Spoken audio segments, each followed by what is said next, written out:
Thank you. I'll ask my 3 questions, and then if you'll answer or get back to me if we're out of time. Self-direction, although there are no new directives that have come from OPWDD, fiscal intermediaries are clawing back on approving community classes. How can that system be improved?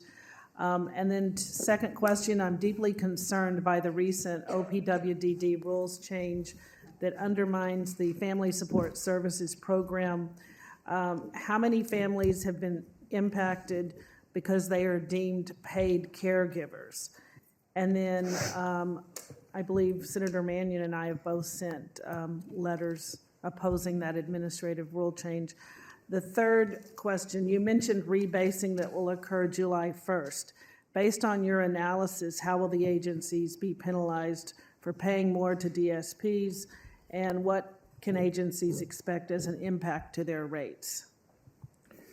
So on the FSS ADM, I'll start there. We worked very closely with the Family Support Services Council. We have a statewide council that advises and that we interact with routinely to issue the updates to that ADM. The updates were in the area of family reimbursement and were made to provide, for the first time since the program's inception, guidelines around what can and cannot be reimbursed and what the parameters are around that. We have obviously, since that time, heard feedback from people who use the family reimbursement program, and we have been working with both the local councils and the statewide councils to understand those concerns and to address them. The councils have done their own work to pull that information together, presenting it to us, and we're in discussion about potential updates to the ATM or to the ADM that will reflect, some of their concerns.